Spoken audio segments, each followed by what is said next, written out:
జాగ్రత్తగానండి. ఏమంటున్నారు? నా ఉపదేశంలో మరవద్దు. నేను అది తెలియజేయమనుకుంటున్నాను. ఓకే, దేవునికి స్తోత్రం, హల్లెలూయా. లేనందుకు దేవునికి స్తోత్రం, హల్లెలూయా. ఒకరు కట్టుకుంటారు. ప్రభువునందు ప్రియమైనటువంటి వారులారా, దావీదు మహారాజు ఏమంటున్నాడంటే, ఏమంటున్నాడు అక్కడ ఈ సామెత గ్రంథంలో దావీదు కుమారుడైన సొలొమోను రాస్తాడు, నా కుమారుడా ఏమన్నాడు? ఉపదేశంలో మరవకుము, నాకు నేను హృదయపూర్వకంగా గైకొను. అప్పుడు ఏం జరిగిందంటే అర్ధాంతర సాగులు రావు. ఏం రావు? అయ్యా ఈ సంవత్సరం చాలా మంది చచ్చిపోయారు. ఏమండి, మనం అనుకుంటాం పాత సంవత్సరం అయిపోయి ఇక రేపు కొత్త సంవత్సరంలో వస్తున్నప్పుడు 31st నైట్ మనం ఎన్ని ప్రార్థనలు చేస్తాం, ఎంత ప్రయాసపడతాం, ఎంత సంతోషం. కారణం ఏంటంటే రేపు వచ్చేటువంటి సంవత్సరంలో అన్ని అద్భుతమైన కార్యాలు జరిగించుకోవాలని మనం చేస్తున్నప్పటికీ ఏమండి కొన్ని భయంకరమైనటువంటి సంఘటనలు జరుగుతూ ఉంటాయి. వాటిని బట్టి మనం ఏం చేస్తాం? దిగాలైపోతుంటాం. కనుక వీటన్నిటికీ కారణం ఏంటంటే ఆయన ఉపదేశమును మరిచినటువంటి రోజున మన బ్రతుకులు అంతే. నువ్వు ఎంతటి వాడమైనా ఎంత గనుడమైనా దేవుని మాట నువ్వు మర్చిపోకూడదు, ఎప్పుడు మర్చిపోవద్దు. దైవజనుడు ఈ దినం ఏం మాట్లాడో వాటిని హృదయం అనే పాట మీద రాసుకోవాలి. రాసుకుంటే ఏం జరిగిందంటే చూడండి, ఆయన అంటాడు అవి దీర్ఘాయువు సుఖజీవముతో గడుచు సంవత్సరములను శాంతిని నీకు కలుగుతాయి. సంతోషంగా దేవునికి స్తోత్రం చెప్తాం. సుఖజీవనం సంవత్సరం అంతా అయ్యా ఏ బాధహేత లేదు, దేవుడు నన్ను మాకు మంచి ఆరోగ్యం ఇచ్చాడని చాలా మంది సంవత్సరం ఎండింగ్ లో ప్రార్థన పెట్టుకుంటారు. ఎందుకంటే దేవుడు నన్ను ఇంతవరకు ఏ తెగులు రాకుండా, ఏ కీడు రాకుండా, నా కుటుంబంలో నా భర్త నా మాట విన్నాడు, నా పిల్లల మాట విన్నారు, నా బిడ్డలు ఇలా ఇలా ఇలా మంచిగా లేచి సాక్షి చెప్తారు. ఈ ప్రార్థన పెట్టుకోవడానికి కారణం ఏంటంటే నా కుటుంబంలో గడిచినటువంటి సంవత్సరం అంతా ఇప్పటి వరకు దేవుడు సజీవుడిగా నన్ను ఉంచాడు. సెకండ్ అంటే 31వ తారీఖు కూడా చెప్పాలి సాక్ష్యం. మనం చెప్పాం కానీ అయ్యా ఈ ఇంతవరకే నన్ను దేవుడు ఈ విధంగా కాచి కాపాడాడు, గడిచినటువంటి సంవత్సరం పలానా రోగం వచ్చింది, పలానా వ్యాధి వచ్చింది, పలానా యాక్సిడెంట్ అయింది, అయ్యేది ఇదే, వీటన్నిటి నుంచి దేవుడు నన్ను ఏం చేశాడు? నిలబెట్టాడు, బ్రతికించాడు. అందులో కూడా దేవునికి స్తోత్రమైన దేవునికి మనం ఏం చెల్లించాలంటే కృతజ్ఞతాస్తుతులు చెల్లించాలి. అందుకని నీవు చేసిన ఉపకారములకు నేనేమి చెల్లింతును. ఒకవేళ నువ్వు చేసిన వేళకి నేను ఏం చెల్లించాలి? ఏడాది దూడలనా వేలాది పొట్టేలనా. ఏడాది దూడ అంటే సంవత్సరం కూడా బాగా రుచిగా ఉంటుంది, కమ్మగా ఉంటుంది అంటారు కదా, కొవ్విన దూడ బైబిల్లో. ఏడాది పొట్టేళ్ళు కార్యక్రమం జరిగిందంటే ఏం చేస్తారు? పొట్టేళ్ళు కొట్టేసి చెడుతూ ఉంటారు. కానీ అది ఆయనకి ఇష్టమైనది కాదు. ఇష్టమైనదా? దేవుడు అది కోరుకోవట్లా. ఆయనకి అవి అయిష్టమైనటువంటి ఆయన కోరుకునేది ఏంటంటే నా కుమారుని హృదయం నాకు ఈ దినము నీ హృదయమును ప్రభు కోరుతున్నాడు. ఆయన నీ హృదయమును కోరినప్పుడు నీవు ఆయన ఉపదేశం అంగీకరించినప్పుడు ఏమంటాడంటే చూడండి, అవి దీర్ఘాయువు అంటే ఏంటంటే అకస్మాత్తుగా మరణాలు రావు. అంటే ఆరోగ్య విషయంలో దేవుడు చక్కగా చాలా మంది చూస్తూ ఉంటాం. అయ్యా ఈ మామగారికి ఎంత వయసు అంటే 110 సంవత్సరాలు అంట. దేవుడికి స్తోత్రం చెప్తాం. హల్లెలూయా. ఎందుకని 110 సంవత్సరాలు అంటే మాట్లాడితే అంటే ఆమె పుణ్యం చేసుకుందో అంటే అంటా ఉంటారు. ఆమె పుణ్యం చేసుకోవడం అంటే ఏంటంటే ఒకటి ఆమె హృదయంలో దేవుని వాక్యాన్ని హృదయం అనే పలక మీద ఆమె రాసుకుంది. దేవునికి స్తోత్రం చెప్తాం. ఆ రాసుకున్నటువంటి వారికి దేవుడు కూడా సుఖ జీవనంతో కూడినటువంటి ఆయుష్ను ఇస్తాడు. దేవుని వాక్యం సన్నిధికి వచ్చి కూడా దేవుని మాటలు హృదయంలో రాసుకోకుండా ఆ మాటలు వినకుండా ఉండడం వల్ల ఆ వినుడు బట్టి ఏమైంది? లూదియా హృదయం తెరవబడింది. తన గృహానికి రక్షణ వచ్చింది. జక్య విన్నాడు, గృహానికి రక్షణ వచ్చింది. తర్వాత లాజరు చనిపోయినటువంటి వాడిని లాజరు బ్రతికించాడు. అలాగే ఈ ఉపదేశం అంగీకరించినటువంటి వాడు సురక్షితంగా బ్రతుకుతాడు. హల్లెలూయా. ఎలాంటి అర్థాంతమైన సావులు ఏమంటాడంటే చూడండి, అది దీర్ఘాయువును సుఖజీవముతో, అంటే సుఖజీవం అంటే కుటుంబంలో ఏ సమస్యలు సుఖంగా వెళ్ళిపోతా కుటుంబం గడుచు సంవత్సరంలో శాంతిని నీకు కలుగుచు. అది నిజంగా ఎప్పుడు చేస్తాడట? ఆయన నిజంగా ఎప్పుడు చేస్తాడు కాబట్టి నూతన దినమును వరమిచ్చితివి నీ పద సన్నిధి ప్రణమిల్లగా జీవాధిపతి జీవంపునిది నీవే జీవిత పెన్నిది.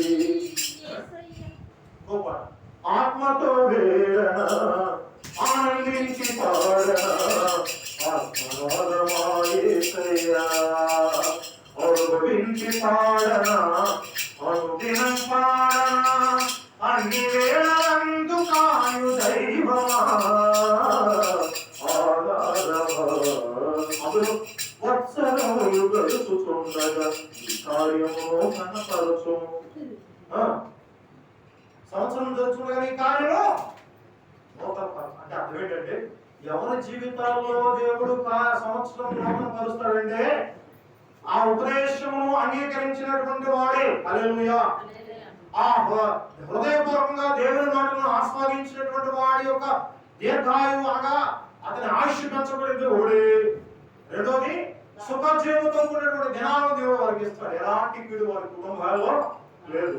కొంతమంది కొన్ని సమస్యలను బట్టి ఎక్కి ఎక్కి ఎక్కి ఎక్కి ఎక్కి పిల్లల దగ్గర లాక్కొని ఏమండి ఏడుస్తుంటారు. ఏంటమ్మా సమస్య అంటే, అయ్యా నా భర్త నా మాట వినట్లేదు, నా భర్త నా మాట వినట్లేదు, కొంతమంది నా బిడ్డ నా మాట వినట్లేదని ఘోష పెట్టి ఏడుస్తుంటారు. కానీ ఆయన మన ఘోషను మన మొరను దేవుడు ఆలకించేటువంటి దేవుడు. దేవుడికి ఆయన నీ మొరను, నీ ఆలోచనలు, నీకున్నటువంటి ఆశలు ఆయన సఫలపరచగలిగినటువంటి శక్తిమంతుడు మన దేవుడు. హల్లెలూయా. కనుక ప్రభునందు ప్రియమైనటువంటి వాళ్ళరా, నీ వాక్యం మీద నేను ఆశ పెట్టుకుని ఉన్నా. దావీదు మహారాజు ఏమంటాడు? వాక్యం మీద ఆశ పెట్టుకో. తర్వాత ఏమంటాడు? ఉన్నాను నీ యందు భయభక్తులు కలిగి నన్ను చూచి సంతోషించు. భయభక్తులు కలిగినటువంటి వారు నన్ను చూసి ఏం చేస్తారట? సంతోషపడతారు. చుట్టుపక్కల ఉన్నటువంటి వారు కూడా మనకున్నటువంటి మన ప్రవర్తనను బట్టి, మనం దేవుని మీద ఆధారపడి మనం దేవుడు ప్రయాణం చేస్తున్నటువంటి దాన్ని బట్టి చుట్టుపక్కల ఉన్నటువంటి వారు కూడా మనల్ని బట్టి ఏం చేస్తారట? సంతోషపడతారు. దేవునికి స్తోత్రం. హల్లెలూయా. ఇదేనా మీకు ప్రశ్న? మిమ్మల్ని బట్టి ఎవరైనా సంతోషపడుతున్నారా? దావీదుని బట్టి ఆ చుట్టుపక్కల వారు సంతోషపడ్డారు. ఏమన్నారు? యెహోవా సన్నిధికి వెళుదుమని జనులు నాతో లేనప్పుడు నేను ఏం చేశాను అంటున్నాడు? సంతోషించాను. హల్లెలూయా. మనల్ని బట్టి మన చుట్టుపక్కల వారు సంతోషపడాలి. ఏ విషయాల్లో చెప్పండి? ఏ విషయాల్లో? లోకంలో ఉన్నటువంటి కార్యాలను బట్టి, దేవుని కార్యాలను బట్టి. అలాగే శాంతమ్మ గారు అలా ఎక్కడ బండి పెట్టుకున్నా ముందుగా ఆమె మాట, ఆమె ప్రవర్తన, వచ్చేవాడు కూడా అమ్మ మంచిగా మంచి మాట్లాడిన ఆలోచన వచ్చి కాయలుకోలేటువంటి వారు. దేవునికి స్తోత్రం. హల్లెలూయా. మన ప్రవర్తన బట్టి మనల్ని ఏమండి చుట్టుపక్కల వారు మనతో ఆకర్షించబడతారు. ప్రభు కూడా ఆయన ఉన్నటువంటి మాట, నోటి మాట ద్వారా అనేక మంది ఆయన దగ్గరికి ఏమయ్యారట? ఆకర్షించబడేటువంటి వారు. దేవునికి స్తోత్రం. హల్లెలూయా. ఇవన్నిటికీ కారణం ఏంటంటే ఆయన ఉపదేశము మనం మర్చిపోకూడదు. ఆయన ఉపదేశము మర్చిపోవడం, ఆ ఉపదేశమే యేసై ఉన్నాడు. ఆ యేసుని మనం ఇప్పుడు మర్చిపోకూడదు. అందుకనే దావీదు మహారాజు అంటాడు కదా, నీ వాక్యం మీద నేనేమన్నా ఆశ పెట్టుకుని ఉన్నాను. ఆశ కలిగిన ప్రాణంలో దేవుడు తృప్తిపరుస్తాడు. తర్వాత ఏమంటాడంటే చూడండి, కీర్తన 119:11 అంటాడు, నీ యందు నేను పాపము చేయకుండానట్లు నా హృదయంలో నీ వాక్యమును ఉంచుకొని ఉన్నాను. హల్లెలూయా. దేవునికి స్తోత్రం చెప్తాం. హల్లెలూయా. నేను పాపము చేయకుండానట్లు. బయటికి వెళ్ళినప్పుడు నాకున్నటువంటి నా హృదయమైనటువంటి తలపులను బట్టి ఒకళ్ళ చూపు ద్వారా, ఆలోచనతో నేను పాపం చేస్తాను. ఆ పాపం చేసినప్పుడు నన్ను, అరే నువ్వు పాపం ఉన్నావని నన్ను రక్షించేవాడు, నన్ను పాపం నుంచి బయటికి తీసుకొచ్చేవాడు ఎవడో లేడు. కానీ తీసుకొచ్చే శక్తి, సామర్థ్యత ఎవరిదంటే దేవుడిది. హల్లెలూయా. ఆ ఉపదేశమును మర్చిపోకుండా ఉండి ఇప్పుడు ఏం జరిగిందంటే ఆ ఉపదేశమైన యేసు మీద ఆధారపడి, యేసు మీద ఆశ కలిగి, యేసు మీద తపన కలిగి ఉంటే పాపము కూడా చేయకుండా అవకాశం ఉండదు. దేవునికి స్తోత్రం చెప్తాం. చూడండి, ఆయన అంటాడు, నీ యందు నేను పాపం చేయకున్నట్లు నా హృదయంలో నీ వాక్యమును ఉంచుకొని ఉన్నా. దేవునికి స్తోత్రం. వాక్యము హృదయం అనే పలక మీద రాసుకున్నటువంటి వాడు ఏ తప్పు చేయడు, ఏ పొరపాటు చేయడు. ఎందుకంటే హృదయము అన్నిటికంటే మోసకరమైనది, ఘోరమైన వ్యాధి. హృదయము వ్యాధితో నిండిన కపట కేంద్రము, దానిని గ్రహించుట ఎవరి సాధ్యము? ఎవరు సాధ్యం? అంతరంగమును పరిశీలించు యేసయ్య.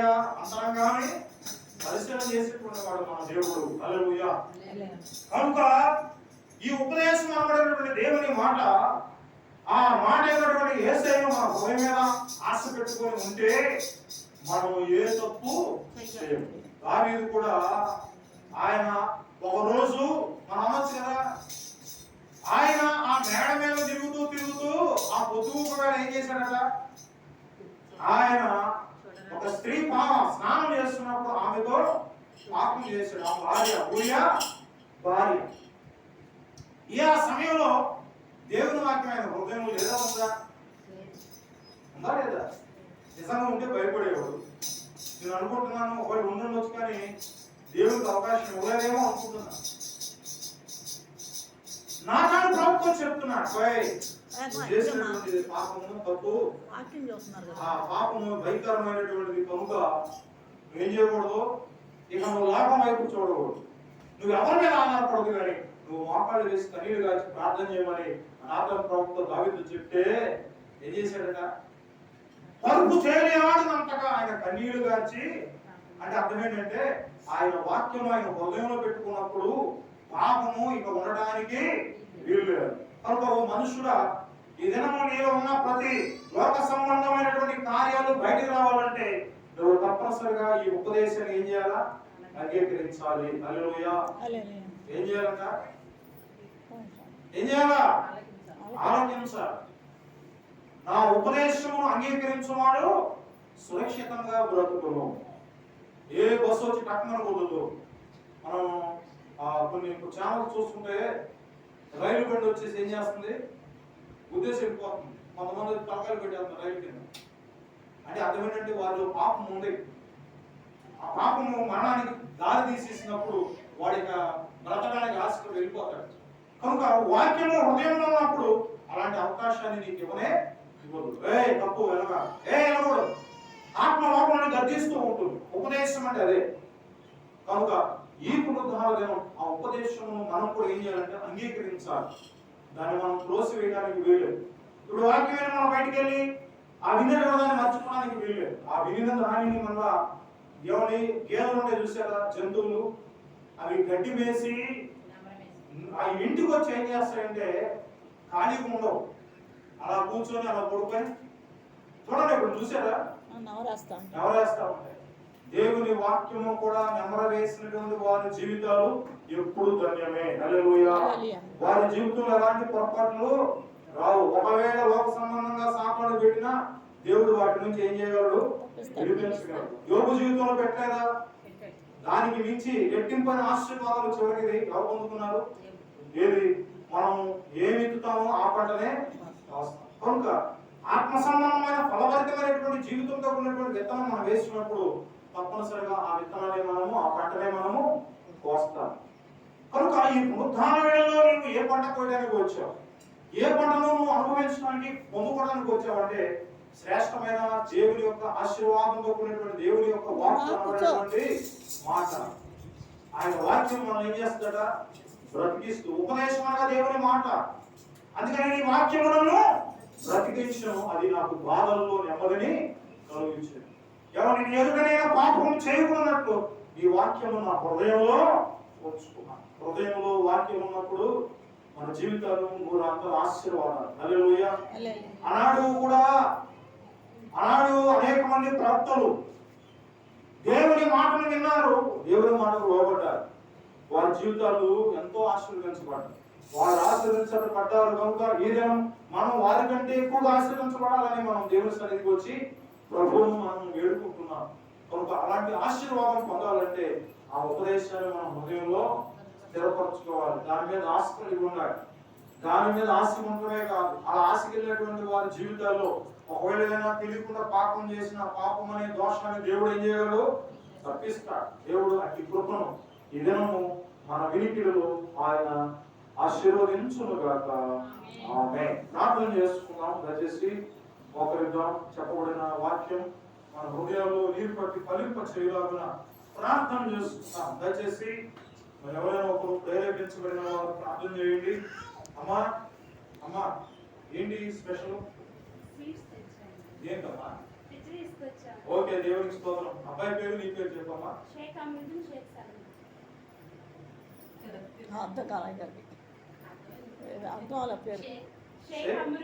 అమృద్దీన్ సల్మా. పరిశుద్ధుడా స్తోత్ర.